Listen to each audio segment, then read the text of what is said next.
Hello जी, राम राम जी सभी को। और आज है भाई अमावस्या और मैंने अमावस्या की पूजा कर ली, रोटी वगैरह निकाल के गाय की।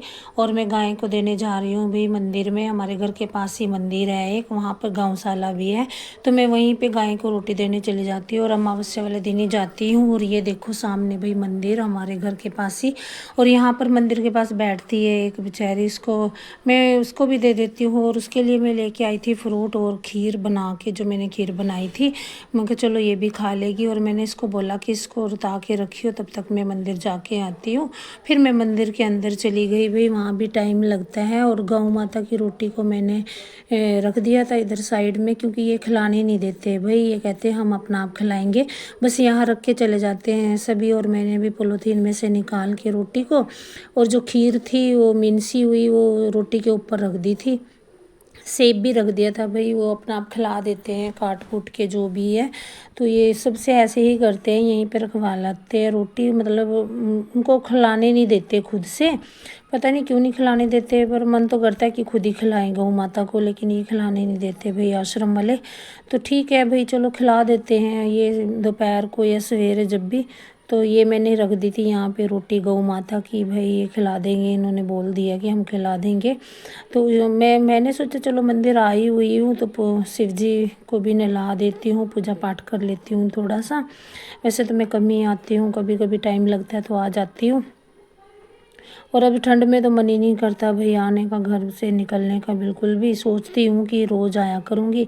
और ये मैंने यहाँ से जल का लोटा लिया भाई, लोटे होते हैं यहाँ पे, तो जल भर के मैं नहला देती हूँ शिव जी को। तो और पूजा पाठ करके फिर निकल लेंगे घर के लिए। जैसे मैं पूजा कर रही थी तो नहला धुला के मैं वापस चलती, तो मुझे अपनी कोई जानकार भी मिल गई थी भाई, मैं उससे बातें करती करती जा रही थी। और फिर मैं भूल गई थी भाई इससे डिब्बी लेना, इसने मुझे याद दिलाया कि अपनी डिब्बी ले जाओ, तो मैंने इससे डिब्बी ले ली और मैं निकल ली भाई घर के लिए, इससे बात बूत करके। और रास्ते में मैं जा रही थी तो ठंड बहुत हो रही थी भाई, सवेरे सवेरे तो बहुत ज़्यादा ठंडा हो रहा था, और इतना ठंडा लग रहा था। स्कूल के बच्चे जा रहे थे, मैं इनको देखे जा रही थी कि हाई इतनी ठंड में। और जब मैं स्कूल पढ़ाती थी तो हम भी जाते ही थे भाई इतनी ठंड में सवेरे सवेरे, लेकिन अब तो बड़ा मुश्किल लगता है, क्योंकि अब घर पे मतलब रहने की आदत हो गई है अब और घर आके भाई जो मैंने ये पूजा पाठ करी थी, वो क्या बोलते हैं इसको, गोहे को जला के इसके ऊपर सामग्री वगैरह और रोटी वगैरह, खीर और रोटी डाली थी।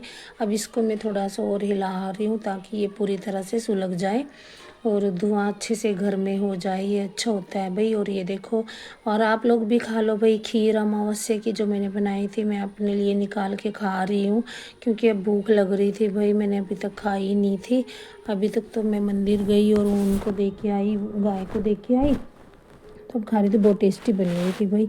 उसके बाद मैं चली गई भाई हॉस्पिटल, मुझे हॉस्पिटल भी जाना था, अपने टेस्ट करवाया था उसकी रिपोर्ट लेनी थी, और मुझे रिपोर्ट मिल गई थी भाई। अब मैंने सिर्फ डॉक्टर को दिखाना था कि ये नॉर्मल है या क्या है, कुछ आया है क्या। वैसे जहाँ तक मुझे लग रहा था, मैंने देखा तो नॉर्मल ही मुझे लग रही थी, आगे तो डॉक्टर ही बताएंगे। और यहाँ पर इतना रश था भाई हॉस्पिटल में, बड़ी मुश्किल से मतलब मैंने इनको बोला कि मेरी रिपोर्ट इसमें मेरे फाइल में लगा दो, मेरी फाइल इनके पास ही थी, तो यही बुलाएंगे। लेकिन मेरा नंबर भाई जाके दोपहर को 2-2:30 बजे आया और 11 बजे मैं हॉस्पिटल आ गई थी।